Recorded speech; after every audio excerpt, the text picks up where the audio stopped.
Cell बढ़ नहीं रही है, एक्सपेंसेस लगातार बढ़ते जा रहे हैं, प्रॉफिट निकल के आ नहीं रहा है। और ये इकोनॉमी में जो ये स्लो डाउन हुआ है ये पिछले 5-6 महीनों से लगातार चल रहा है। ये कैसे काम चलेगा यार ऐसे तो। दोस्तों हम बात कर रहे हैं शायद रिसेशन की, क्योंकि रिसेशन में ऐसा ही होता है, महंगाई बढ़ती जाती है और बाजार में चीज़ें होती नहीं हैं।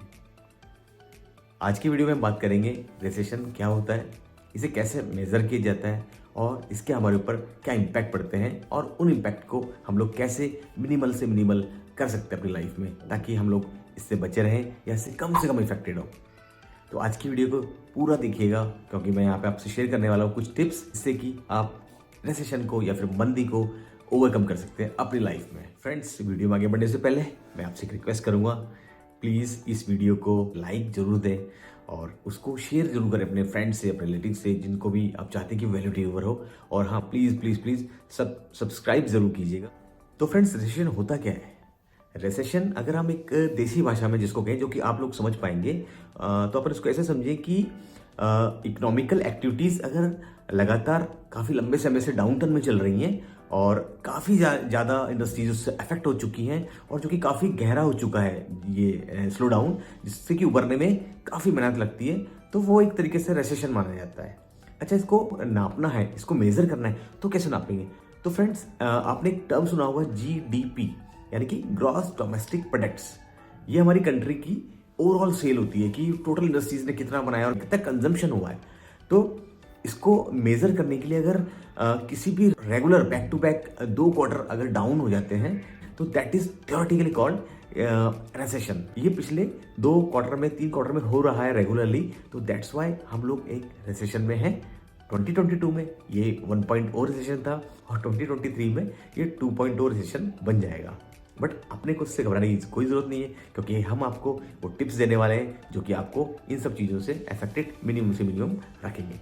अच्छा फ्रेंड, टिप्स में जाने से पहले शायद आपके मन में एक क्वेश्चन होगा, बहुत नॉर्मल है, कि जब मैं बोल रहा हूँ कि मंदी 1.0, मंदी 2.0 और डाउन टर्न है सब कुछ, तो हमारा सेंसेक्स और हमारा निफ्टी लगातार कैसे बढ़ते जा रहा है? फ्रेंड्स, मैं आपसे एक चीज़ शेयर करना चाहूँगा कि जो स्टॉक मार्केट होता है किसी भी कंट्री का, वो लीडिंग इंडिकेटर होता है। अब लीडिंग इंडिकेटर का मतलब क्या हुआ कि वो हमें लीड करता है कि हमारा मार्केट यहाँ जा सकता है। तो लीडिंग है, वो कल की बात बता रहा है। हमारी लीडिंग का मतलब ये हुआ कि जो जनरल पब्लिक है वो काफ़ी ज़्यादा फ्यूचरिस्टिक है इकोनॉमी को लेके, उस कंट्री को लेके, जिससे कि वो लगातार इन्वेस्टमेंट करते जाते हैं और बिकॉज ऑफ दिस सेंटिमेंट वो पॉजिटिव फैक्टर दिखाता है आपकी इंडस्ट्री का उस स्टॉक मार्केट में। वहीं पे इकोनॉमी क्या होती है? इकोनॉमी होती है लैगिंग इंडिकेटर होती है। एक लैगिंग इंडिकेटर का मतलब क्या हुआ कि वास्तविकता अगर आपको जाननी है तो वो आपको इकोनॉमिकल फैक्टर्स, इकोनॉमिकल पॉइंट समझ के ही आ पाएंगे। अदरवाइज अगर आप केवल सेंसेक्स को देखेंगे, केवल आप निफ्टी को देखेंगे, स्टॉक मार्केट को देखेंगे, तो वो एक लीडिंग इंडिकेटर है, वो कभी भी नेगेटिव हो सकता है, क्योंकि पब्लिक उसको लेके बहुत पॉजिटिव है, सेंटिमेंट्स वहाँ पे काम कर रहे हैं। बट इकोनॉमी फैक्टर्स, इकोनॉमिक जो डाटा होता है वो आपको रियलिस्टिक डाटा दिखाता है और वो लैगिंग इंडिकेटर कहलाता है, क्योंकि वो लैग कर चुका है, वो वास्तव में हो चुका है और वो बिल्कुल सही होता है। तो ये दिस इज द रीज़न कि हमारा स्टॉक मार्केट क्यों लगातार सस्टेन किया हुआ है, क्यों हम लगातार पॉजिटिव है। फ्रेंड्स, अगर रिसेशन आने वाला है, आ चुका है, तो हमें करना क्या है? हमारी तैयारी क्या होनी चाहिए?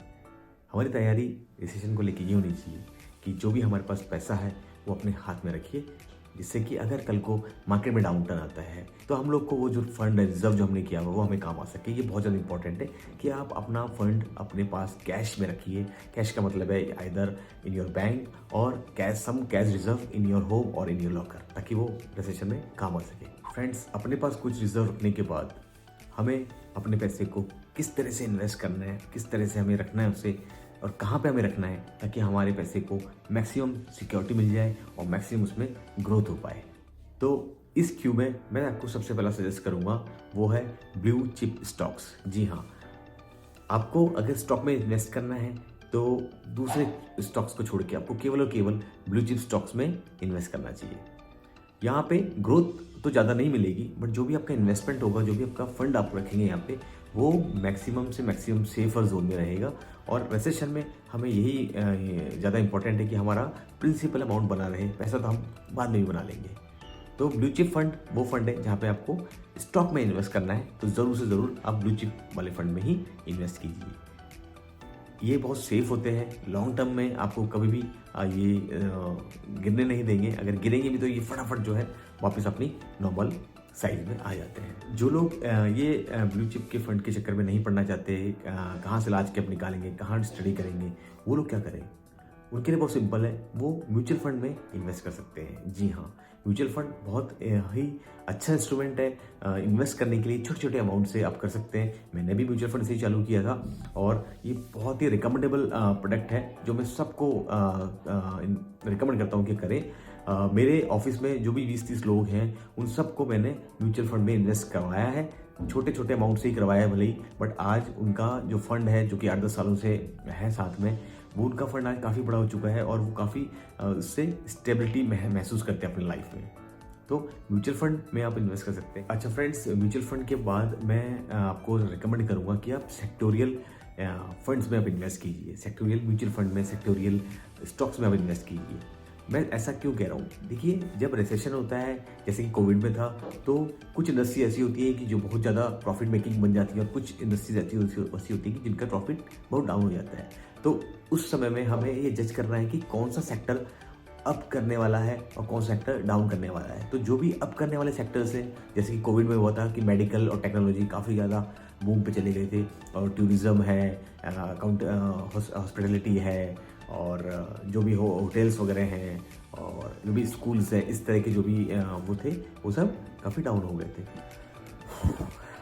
तो फ्रेंड्स, बहुत थकान लगती है वीडियो बनाने में यारो, तो प्लीज़ लाइक शेयर सब्सक्राइब तो करते रहिएगा। तो चलिए, सेक्टोरियल फंड्स के बाद हम बात करेंगे। जो अगला है दैट इज़ रियल इस्टेट। जी हाँ, रियल इस्टेट रिसेशन में बहुत ज़्यादा सेफ एंड स्टेबल रहता है। और बट यहाँ पे प्रॉब्लम ये है कि यहाँ पे अमाउंट जो है वो बहुत ज़्यादा बड़ा लगता है।